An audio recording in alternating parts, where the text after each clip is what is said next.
All right, freshmen. So this is going to be your last video before spring break. So I want you to kind of pay close attention to this one. This is the last new topic we'll do before our break here. All right, so you solved a lot of equations with one variable. We solved equation systems with two variables. But the one thing that we have not done, and this is what's coming up in the last weeks before we end the school year, is how do we solve equations that have an x squared or possibly an x cubed in them? What exactly do we do? Now, this is an introduction to that. We'll get into that more after spring break, but this is really the key to how we're going to do a lot of these equations. So in order to solve an equation, we have to know a very important property called the zero product rule. And the zero product rule says this: if A times B equals 0, then, what do you think the then is? Can you deduce anything from this? If I have two numbers and they multiply together to give me 0, what conclusion can you make? If you're thinking, well, then one of them has to be 0, you're right. Then either A equals 0 or B equals 0 or possibly both. Remember, or in math always means it could be both.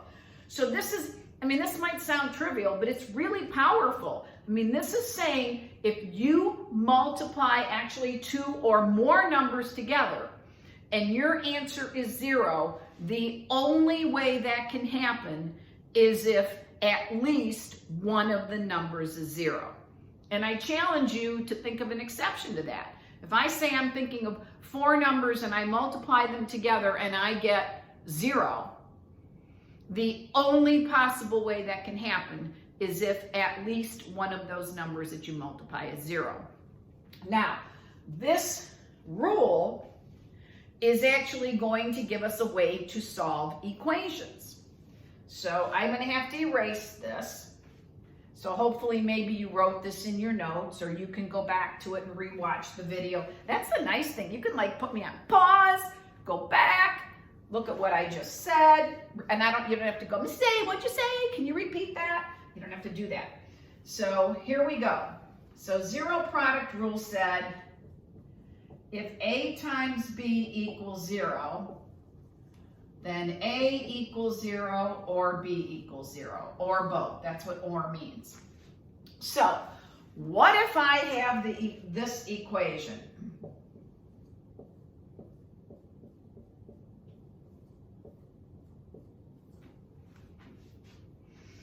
And I think you can see why we practice for 2 different days multiplying binomials together using the FOIL method. Now, if I just threw that at you, a lot of you might say, oh, I know, I'm supposed to FOIL this.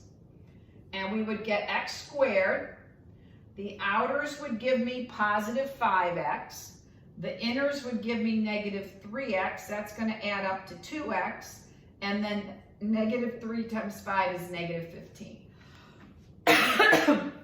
So then I'd have that equation. But if I just threw that at you and said solve that, what would you do? You might say, oh, well, I'd add 15 to both sides. Okay, sounds good. Now what do? You can't add those two terms together because they're not like terms. So then you might say, well, okay, let's move the 2x over. Well, I don't know that that really helps us. You could try to square root both sides, but then you'd have an x under a square root. So this really doesn't get me anywhere to try to do that. So I don't really want to FOIL it out. This is where we're going to use the zero product rule. So you just got done telling me that you understand that if two things multiply to give you 0, the only way that happens is if at least one of them is 0. So here I have this quantity times this quantity equals 0. The only way that is going to happen is if either this comes out to be 0 or this comes out to be 0. So let's take a look at, let me get another marker here. Okay, let's take a look at this factor. Either this has to be 0 or this has to be 0. So let's take a look at the first one. When does x minus 3 equal 0? Well, if I add 3 to both sides, that tells me when x is equal to 3. If x is 3, 3 minus 3 is 0. This isn't going to be 0, it's going to be 8, but it doesn't matter. 0 times 8 is 0. Okay, now maybe this isn't the one that's 0. Remember, only one of them has to be 0. So maybe this one, x plus 5, is equal to 0. If I add a negative 5, that tells me that'll happen when x is negative 5. If x is negative 5, this is 0. This is negative 8, but isn't 0 times negative 8 still 0? So that tells me I have two solutions, 3 and negative 5. Okay, so let's try another one. Hope I didn't erase that too quickly, guys. Sorry. Okay, so, whoa. Okay, we're losing the board here. Okay, so what if I have x plus 7, x plus 9 equals 0? Okay? Again, remember, foiling this out and getting x squared plus 16x plus 63 equals 0 isn't going to get me anywhere. Okay, I want to keep it in this form. I have a product here. This means multiply. So if this is going to equal 0, the only way that's going to happen is if x plus 7 equals 0 or x plus 9 equals 0. X plus 7 will equal 0 when x is negative 7. X plus 9 will equal 0 when x is negative 9. So those are my two solutions. Okay? All right. We okay? I'm sorry, I'm going too fast. All right, let's try another one. Let's make it a little tougher for you guys.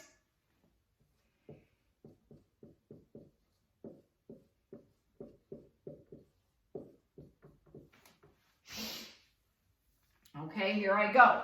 I have a product. If it's set equal to 0, the only way that's going to happen is if this is equal to 0.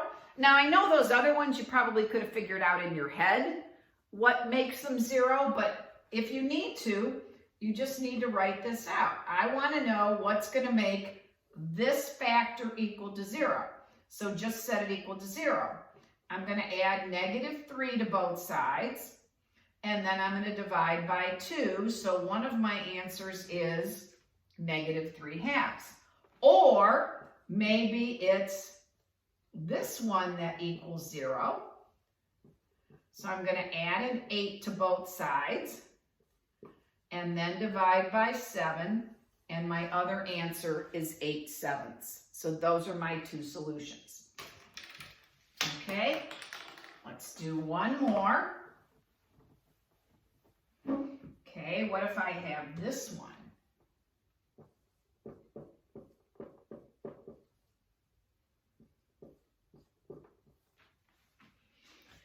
Now, this might look a little different to you because you don't see a parentheses, but doesn't this mean multiplication here? So it would be the same if I had that in parentheses, okay? So in this case, my two possibilities are that 2x equals 0 or that x plus 3 equals 0. 2x will equal 0 if I divide by 2. 0 divided by 2 is 0. Or if I subtract 3 when x equals negative 3. Okay, and those are my two solutions. So we're going to find the solutions to these kind of equations by taking each of the separate factors here. This one, set it equal to 0 and solve. This one, and then my two solutions become that. So I'm going to give you a few of these to practice on today. It's Tuesday. And then I'm not going to do anything new tomorrow. You're going to have some more to work on like this tomorrow then. Okay? So hope you got the hang of this. And we're going to have our last Zoom session tomorrow. So I'll look forward to chatting with you guys before break tomorrow on Wednesday. All right. Good luck, guys.